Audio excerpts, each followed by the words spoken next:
I like to show the human side of being a jeweler or jewelry designer or jewelry designer maker. I've been doing a lot of content creation this week. Also, I've been working on my website. As being a jeweler, I need to know who I am or knowing what the brand is. I've been doing so much meetings around my visuals and content.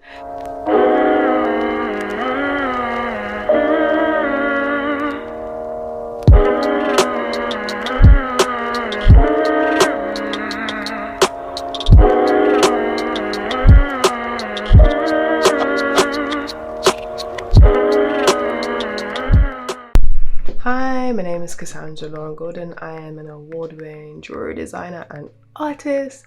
So I'm very excited to show my new show about the Jewellery diaries, because people always ask me, oh Kassandra, what is it like being a jewelry designer? What happens behind the designs? And I just like to document what I do in my practice, just document what I'm doing. And without people asking me, and I should put myself out on social media, and I'm going to, but just bear with me. Slowly by slowly, chronically, you'll see my journey and hopefully my trajectory as a jewelry designer, as a multi-million dollar or pound brand, because I've always dreamed of this. So if you haven't heard from me or you don't know about me, please look at my old videos, and I'll put it around in the show notes, or I don't know, the cards or the YouTube gods will show you in the algorithm a bit about who I am, just to save time.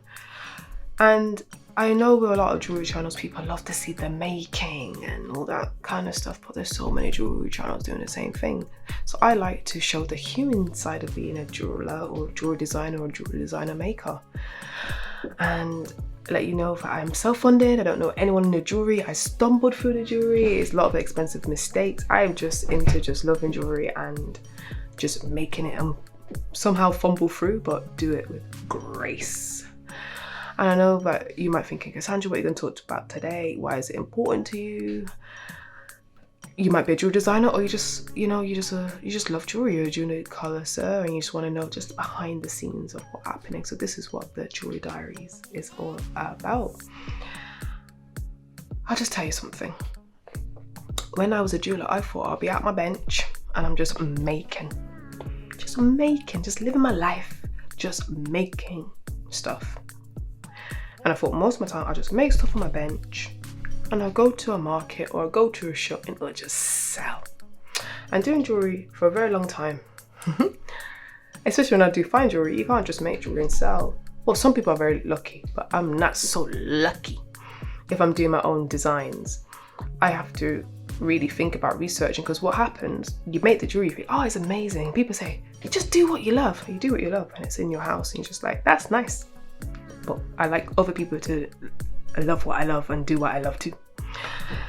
So this week I've been doing a lot of like strategy, a lot of meetings, not much making, a lot of art direction and creative direction to look about how I can elevate the brand to the next level. So it's funny because I've got so much content and so much visuals since last year, but I don't know, I'm debating, should I use the visuals or not? Does it speak to where the brand is? How do I separate Kassandra, me, from the brand? Because sometimes I get confused sometimes with personal brand and my jewelry brand. I'm like, nope, my brand is this. This is Kassandra. If you want to know about me personally, here.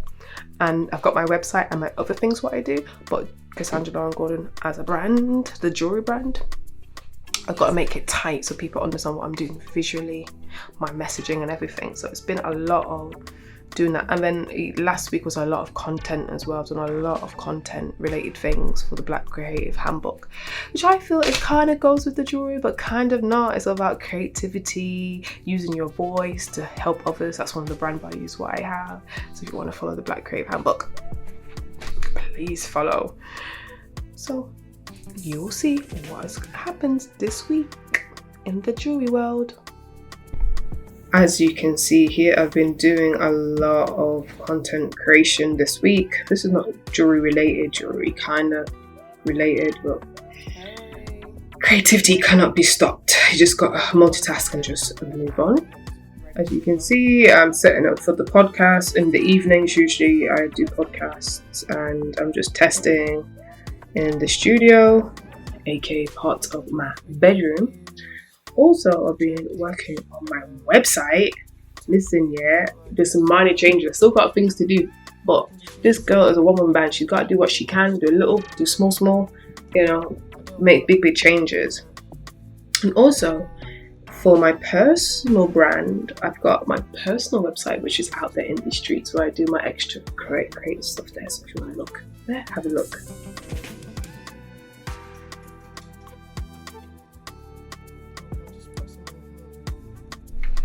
I just finished in Stratford my meeting, looking at my visual branding.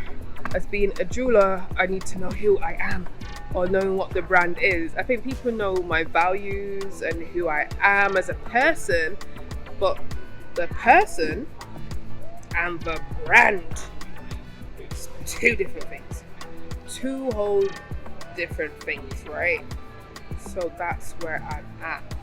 So I feel better. I feel like, I should just got on with it and just pursued it and just hurried up and just do the brand. But at the same time, I've learnt a lot. I think I've took two steps backwards and one step front. I think that's the saying. So I cannot wait in the next couple of weeks how I refine my visual expression, paying homage to my ancestors, paying homage of all the people of how I got here, from my grandmother to my mom. Now, the free hairs or the free strands of, for braiding, to make what Kassandra Lauren Gordon jewellery is. Today, it will continue with lots of conversations about this. So that's what we do. If we want to push the jewellery culture, if we want to tell our stories and make interesting jewellery, it's not just making something shiny and copying other people's ideas. You have to have your own unique point of view, right? So that's what I'm working on. As you can see throughout this vlog, you can see that I've been doing a lot of meetings. I went to Coco's, been at Goldsmiths Centre, I've been North West London in Hampstead, just talking to different people, and I think I'm still talking to different people. I even went to Central London at 180 Strand Studios. I've been doing so much meetings around my visuals and content. As you know, that I'm a very visual person. I see myself as an artist. And my brand is all about concepts and encouraging conversation. So if I make a piece of jewelry, I just can't put it out there. It has meaning, it has a story to tell. It's all infused with storytelling. And for a fashion brand, you'd expect that, right? And for a jewelry brand, it's not always seen as that way. So I'm just thinking, why? Why it's not always seen that way? But I really take the time into it. And I'm just gonna be honest with you, as a Black designer, or just a person happened to be Black, or who designs jewelry, there's always this cultural extra tax or expectations to always talk about your heritage. And when I first started jewelry, I tried not to. I was like, why should I? My name's Kassandra, I just do jewelry I like. I've talked about space, I've done that, I've been successful with that. I talked about other things, Mars, Jupiter, my favorite planets and stuff like that. So, but now as I get older and I'm thinking about if I want to have children and what is my legacy, what do I want to leave behind? And I think being a British Jamaican person, the way how I got here on this soil, there's so many identity politics which I cannot escape from, whether I like it or not. So I'm ready to explore that my way, on my time. And when I present my jewelry and present my brand, I want to do it in a very contemporary and have a very unique point of view, because even a lot of Black Jamaicans do have similar reference points for the Caribbean or Jamaican heritage, like Carnival, Nine Nights, the Front Room, hair. I don't want to just regurgitate things which are out already. I want to just try to be different and stand out. That's all I can do. You know, we get as jewelers, our gold, our silver, our gemstones nearly at the same places, but it's the way how I present my story which makes me more unique and different, and really put the care and time into it, and really highlight my point of view, which connects to people who want to connect with me and who've been rocking with me all through these years. So I hope you see the chronicle of that, of how I develop all the concepts together and when it's launching. So I feel I'm in two minds, you know, as a business owner, as a jewelry designer. It's like I just want to put things out there. The impulsiveness of me, like put things out there. But I've learned from other brands and from what I do, like I can't just put something out there. Everything has to be strategic. So you know, when you have two different, like you have the devil and the angel, or I don't know which side, and you're like, Kassandra, you're doing the right track, take your time, make sure it's right. And then the patient devil's like, no, put it out there, hurry up, just make money. I'm like, no, it's not about the money, it's about doing things properly and telling my story as strongly as possible. And you only have one time to make a good impression, especially on social media. People crucify you. I remember when I was telling stories on social media and people were crucifying me because my pictures were in a certain way and I didn't put the right caption or the right hashtag. So this is the world we live in. So I'm trying to do my best to just be the best jewelry brand I can be, and people love the brand. That is it. So hopefully you see all these meetings and you understand why it's paramount and why I'm taking the time to do it, so I can give you the best stories. Because I'm thinking, like, if Kanye West does Yeezys, he's not just putting something out there, he's taking time and strategy, hires a creative director to map out everything, like doing a music video. You don't just rush and do it just because you feel like it. Everything has to have a plan. And even Beyonce, she's got a new album, she's got a rollout, she's putting cryptic messages out there, she's putting visuals, she's got the British Vogue front cover, everything is done in a rollout. So that's why I'm treating my jewelry. It's like a rollout, like I'm planning an album like kind of rollout, and you'll see that and see if it's been effective or not effective. Hopefully effective, because we're positive up in these jewelry streets. And hopefully all of the chronicle or the documentation, all of the new kind of content I'm putting out will connect and grow.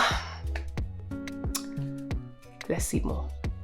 I think last week it's all about traveling to meetings. Some of them just could not be done via Zoom. It just couldn't be done via Zoom because I really value the relationships of some people who lend their time to me to talk about certain things. I was in Willesden Green, I was in Hampstead, I was in the Northwest. I don't usually come to the Northwest, so I felt like I was on holiday. I had a really good meal at Tuk Tuk, which is near, I think, West Hampstead station. So it was really, really good there. I've been to the lovely Drawn and Formed exhibition at the Goldsmith Centre.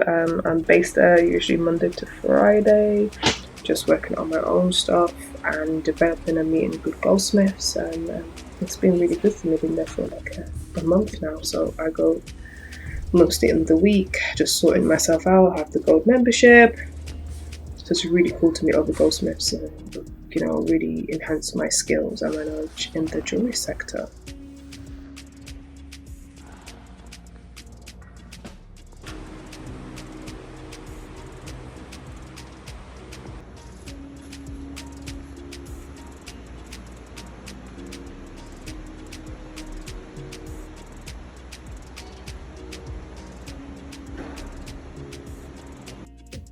Hi all, I hope you like the Jewellery Diaries. Let me know if anything you want me to cover for the next one. Try and do them weekly and be very on it on a weekly basis so people know what's happening. Hopefully I get to more making soon and more products which you can see and tangibly see, but I thought it was good to show the human side. Just if you want to help and support, I used to look at my website. I've discontinued a lot of my other jewelry because I want to make sure that you know what I'm there for. So when someone sees a Kassandra Lauren Gordon piece, no, that's Kassandra Lauren Gordon. Even if I have lots of ideas, sometimes you just gotta focus on one aesthetic. So the braids, motifs and twist motifs are very important because I feel like unity, love, togetherness, that's what I'm into. That's all my values for the brand. And when you think of like a braid, when I think about legacy and heritage, I'm thinking like, one strand is my grandma, one strand is my mama, one strand is me. So it's like putting the past and the future and the present all together in one beautiful structural form. It's all about concepts, baby, and that's how I work. Can't just do something with one dimensional. It has to be all dimensional.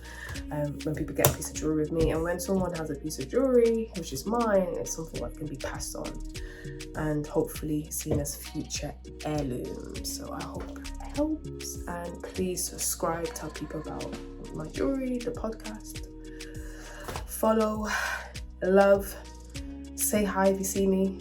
I know some people on the weekend, they said hi to me. I was like, oh, you're Kassandra, you put up Kassandra Lauren Gordon. They're like, yeah, you're doing well. I'm like, thank you. It's really nice to know that when you put out, people are receiving. So as always, speak soon.